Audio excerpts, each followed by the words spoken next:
अस्सलाम वालेकुम व्यूवर्स, कैसे हैं आप सब। उम्मीद करती हूँ ठीक होंगे, खैर खैरियत से होंगे।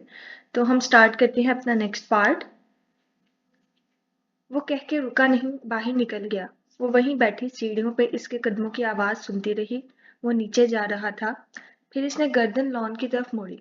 वो अब नीचे गेट की तरफ आता दिखाई दे रहा था। कानों में एयरपोर्ट्स लगाए और गॉड चेयर पे जाके बैठ गया। फिर लैपटॉप खोल लिया। वह निश्चित तौर पे ऊपर नहीं देख रहा था। उसने मग मेज पे रख दिया। अंदर से एक अलार्म जलने बुझने लगा। कैफ क्या सोचने लगा था। इसे कैफ से फासला रखने की जरूरत थी। वो नीचे वापस आई तो माँ इसी तरह सो रही थी। वो इनके साथ लेट गई और इनकी तरफ करवट लेकर इनका चेहरा देखने लगी। फिर इसने आंखें बंद की।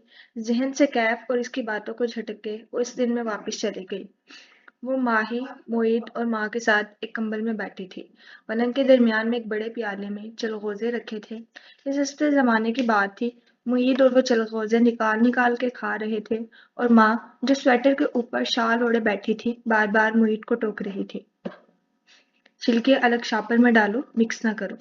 माही के अलग मसले थे। माँ, मेरे बाल क्यों इतने गिर रहे हैं आजकल।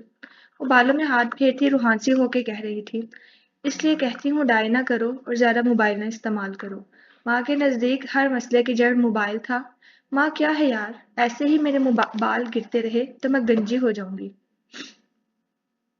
अरे बेवकूफ, कभी कोई गंजी औरत देखी है। माँ ने संजीदगी से पूछा तो वो चौंकी। ओह, मतलब जितने बाल गिरे। मैं गंजी नहीं हूँ, फिर ठीक है। माँ ने मुईद के हाथ पे हाथ मारा। तुम्हें माँ की जुबान समझ नहीं आती। छिलके अलग प्याले में डालो। वो मंजर मुकम्मल था। उसने आंखें खोली और आंसू साफ किए। वो ये मंजर दोबारा जरूर देखेगी। वो अल्लाह ताला से दुआ मांगेगी। वो इतनी दुआ मांगेगी कि माँ की सारी बीमारियां खत्म हो जाए। जिसने बीमारी दी है वही इसको दूर कर सकता है। इसने मुसीबत भेजी है, सिर्फ वही इसको टाल सकता है। वो माँ की तरफ करवट लिए जेर लब दुआ मांगने लगी। वशफान तशाफी, ऐ शफा देने वाले शिफा दे दे। उसे नींद कब आई इसे इल्म भी ना हुआ। रात के किसी पहर मुईद ने इसे जगाया। आवाज से माँ भी उठ गई। चौंक के कशवाला को देखा और गनुदा आवाज में बोली, मुईद ने खाना खाया। मैं देती हूँ, आओ मुईद। बाहर आते ही मुईद सारे दिन की तो रात सुनाने लगा। दो सर्जन्स को वो रिपोर्ट्स दिखा के आ रहा था, लेकिन दोनों ने ही वही कहा था जो डॉक्टर दोहरा ने कहा था। जब तक ब्रेन खुलेगा नहीं, कोई नहीं बता सकता था कि वो ग्लाइमा है या मेनिंजियोमा। स्कैन पे दोनों एक जैसे लगते थे, लेकिन असली मसला ये था कि कोई सर्जन इस केस में हाथ डालने को तैयार न था। मेरे सीनियर ने कहा है कि मैं डॉक्टर वासिफ नसीर से मिलूं। वो ये सोचते हुए कह रहा था। वो कौन है। अमेरिकन सर्जन है, कई साल अमेरिका में न्यूरो सर्जरी की है। तुमने मेयो क्लिनिक का नाम पढ़ा होगा। इससे भी मुंसलिक रहे हैं। बहुत बहादुर सर्जन है। 2 साल कबल पाकिस्तान शिफ्ट हुए थे। यहाँ बहुत बड़े बड़े केसेस उन्होंने ऑपरेट किए हैं। इनको दिखाते हैं स्कैन, फिर देखते हैं वो क्या कहते हैं। एक सर्जन अमेरिका छोड़ के अपने मुल्क के लोगों के लिए पाकिस्तान शिफ्ट हो गया है। वो यहाँ लोगों के नाकाबिले इलाज ट्यूमर्स भी निकालता है। कितना आला आदमी होगा। इसने नाम सुन के जहन में इनका खाका भी बना लिया। एक अधेड़ उम्र सर्जन, आजिज, नमगो, जिनका दिल इंसानियत की हमदर्दी से भरा हुआ था। अगली दोपहर जब माला और मुईद अपनी बारी आने पे एक लंबी इंतजार के बाद डॉक्टर वासिफ के क्लिनिक में दाखिल हुए तो वो बहुत पुरुम्मीद थी।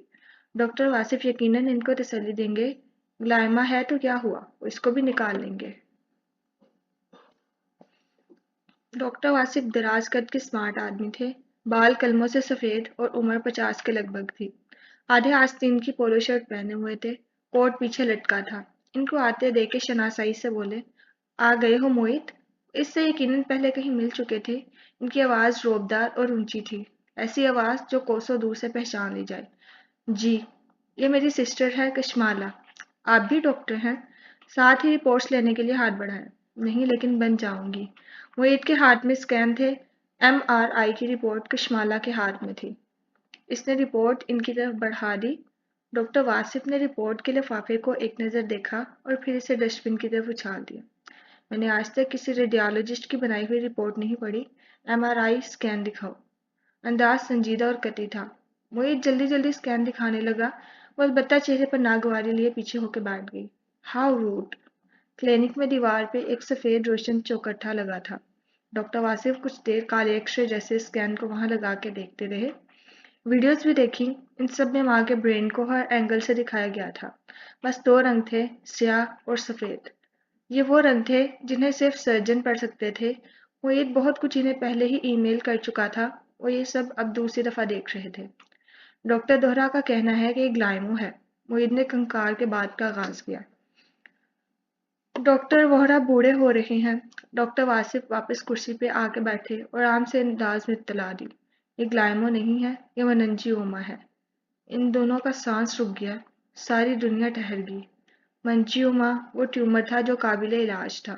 Are you sure? Of course, وہ دیوار پہ لگے اسکین کو دیکھتے ہوئے کہہ رہے تھے۔ When it looks like a duck, swims like a duck, and quacks like a duck, it is a duck. اور اگر غلط ہوئے آپ، یہ ڈک نہ ہوئی تو؟ معید نے میز کے نیچے سے جوتا اس کے پیر میں مارا۔ ڈاکٹر واصف نے سنجیدگی سے اس کو دیکھا۔ اخروٹ کھاتی ہو؟ میرا روزہ ہے۔ کھلا نہیں رہا، کھلا نہیں رہا، پوچھ رہا ہوں۔ وہ اپنی جگہ سے اٹھے اور پیچھے کنسول ٹیبل تک گئے۔ وہاں چائے کافی کے لوازمات کے ساتھ جار میں ڈرائی فروٹ رکھے تھے۔ انہوں نے ایک ثابت اخروٹ نکالا اور واپس کرسی تک آئے۔ یہ تمہارا سر ہے۔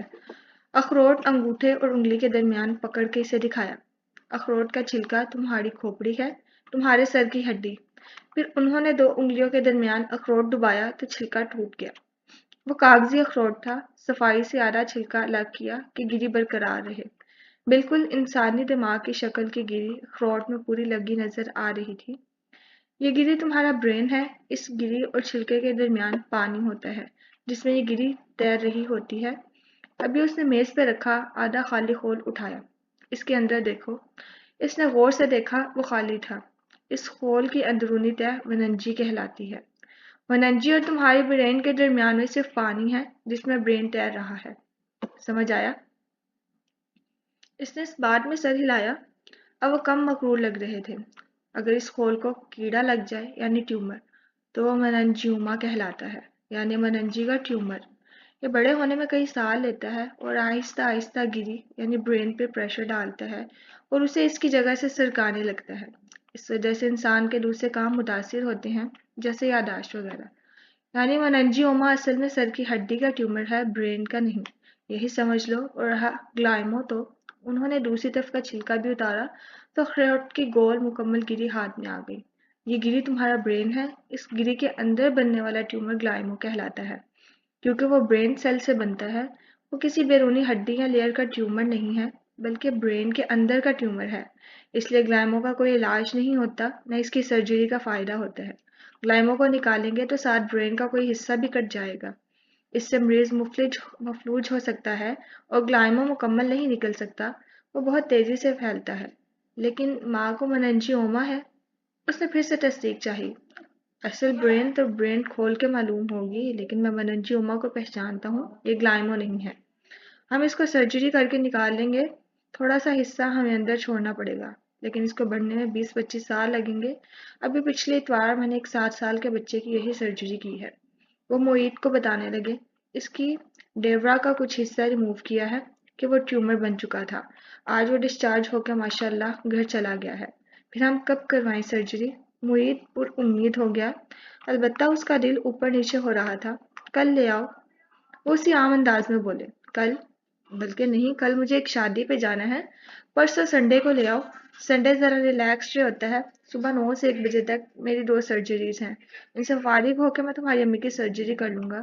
وہ بولتے جا رہے تھے، کشمالہ کو ٹوکنا پڑا۔ کیا ہم کسی ایسے دن سرجری نہیں کروا سکتے جب آپ صرف ماں کی سرجری کریں؟ سرجن تھک گیا ہوگا نا، ٹیومر نکالتے نکالتے۔ اس کی چھری برین کی کسی شریان پہ لگ گئی ہوگی اور تمہاری نن کی آنکھیں چلی گئی۔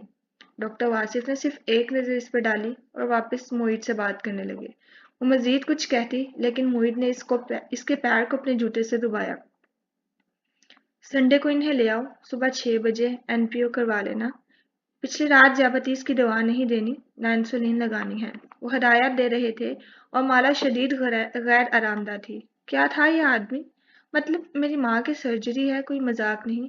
آپریشن ٹیبل ہے یا کسائی کی دکان کہ ایک کے بعد ایک جانور آتا جائے گا اور میں کھٹ کھٹ اس کی سرجری کرتا جاؤں گا۔ اس نے باہر نکلتے ہی معید کو کوہنی سے پکڑ کے روکا۔ معید، ہم اتنی جلدی کیوں سرجری کروا رہے ہیں؟